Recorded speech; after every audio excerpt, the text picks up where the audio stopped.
going on, guys? Multiverse Corrupt here with yet another action figure review video, and today we're having a look at Injustice 2 Green Arrow from McFarlane Toys. As always, guys, starting off this video, we are taking a look at the McFarlane packaging, and it is, of course, that classic black, white, and blue with the open face window, seeing the Green Arrow in all of his glory right there in the front, DC Multiverse down here at the bottom, as well as the name Green Arrow. Going over here to the side, guys, we see Green Arrow's name once again with Injustice 2 down here underneath it, and then over on the back is this massive product image of the figure himself, and he just looks amazing. I really do love this black background they put on here. It really makes the green pop for me. Going over here to the other side, guys, not much going on other than DC Multiverse and the Green Arrow's name again. Going over here at the top, guys, nothing really going on up there. And then down here at the bottom is the barcode for you barcode guys. With all that said, let's go ahead and rip the Green Arrow out of the packaging and take a closer look. It's been a hard travel road of the Emerald Archer, as this Earth's Oliver Queen gave his life in the fight against the regime. Now, as an alternate Earth's Ollie steps in to honor that sacrifice, he will join his wife Black Canary in Batman's crusade to set things right.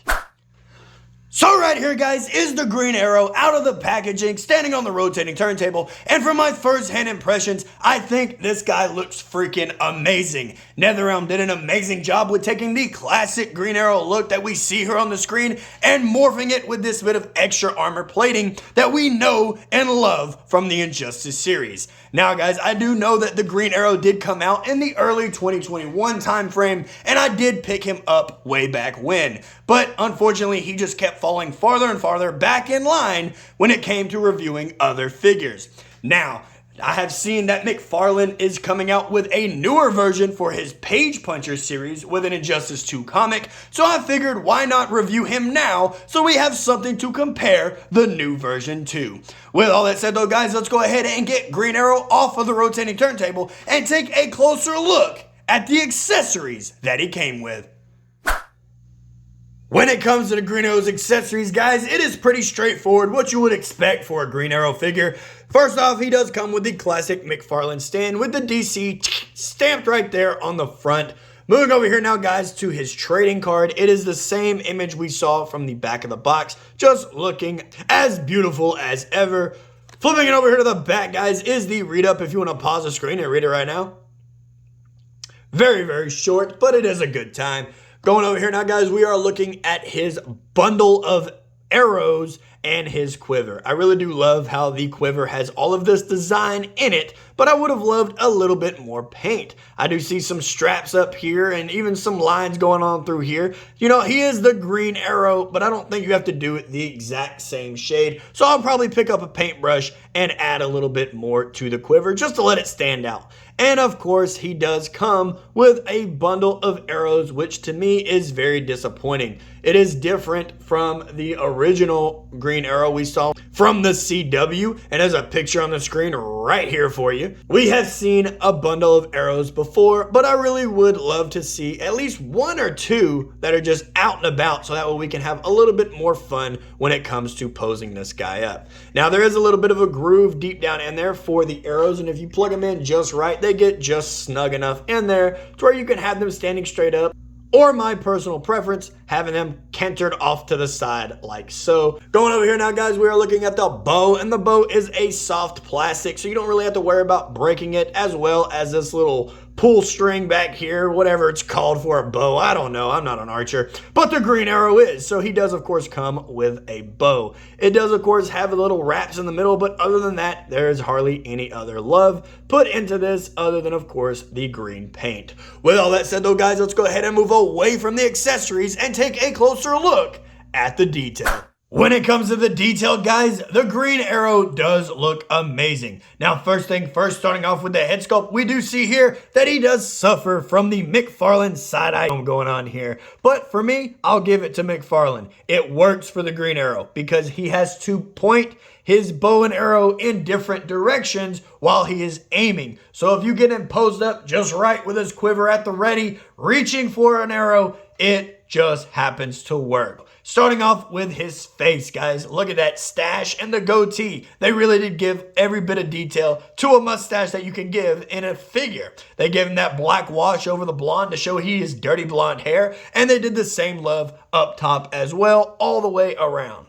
Going down here now, guys, to the torso. I do love this armored look for the Green Arrow. Just really makes him stand out more as his own and shows that he is ready to take some damage. I also really like the classic Green Arrow logo sitting on his chest up here on its own little armor plating. Going down here to this little midsection now, guys, I do love the stitching and the two tones of green. I'm glad they didn't just give him one solid color of green to look at and it just kind of be a bright or super dark eyesore. I also really love the gold trim. The paint for this figure alone really carries it to the finish line for me. Now, I will say some of the gold, as you can see here, is a little splotched out, but that's fine. I give no fault to McFarlane on that one. Maybe that was just a packaging issue or whatnot, but I have gold paint. I'll give it a little bit of a touch up and it'll be just fine. Now, flipping them over here to the backside now, guys, the thing that I don't understand is why give him the flesh tone for where the quiver plugs in. I would have just painted that green, but I digress on the subject because you're not going to see it anyway. You just take the little peg here and you place it in the hole and you push it in and it sits just fine and it's not going to go anywhere. Just really completes the figure overall. He looks freaking amazing. Going down here to his legs now, guys. He does, of course, have these thigh straps, and they do have his little throwing knives and other pouches on his legs. Now, I would say with this black on the black leg, I would say paint this green. So that's probably what I'm going to end up doing. Probably hitting it with a little bit of a dark green, just so that way it doesn't blend with the strap. But it won't really bother me too much if it happens to blend. Going down here to the boots now, guys, we see again two tones of green, a little bit of light green trim, and the dark green boots. But it is still detailed to perfection with very little mistakes, if any at all. With all that said though, guys, let's go ahead and zoom out away from the detail and take a closer look at the size, articulation, and some size comparison. When it comes to how tall the Green Arrow stands, guys, the Green Arrow does of course stand at, it looks like to the top of the head, almost 7.5 inches. Going ahead and put him off the stand now, guys. Let's take a look at some of that articulation. We'll even take the quiver off too. That way we're not losing the bows as I just did.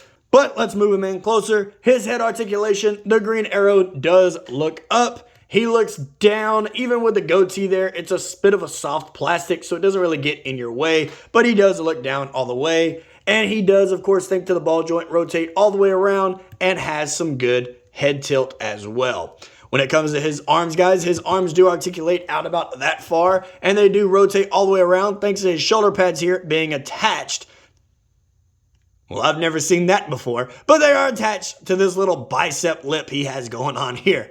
He does, of course, have a bicep swivel, but that is hindered by the shoulder pads, and he does, of course, have double hinged elbows, and his wrist articulation does rotate all the way around and hinge up and down as well. When it comes to his ab crunch, guys, it is basically non-existent. Like I've said, guys, time and time again, I do not like these rubber vests that they put over the figures. It really gets in the way of the 22 points of articulation. So he doesn't have any ab crunch and he doesn't rotate or tilt. He does, of course, have waist articulation, but I would really like some ab crunch.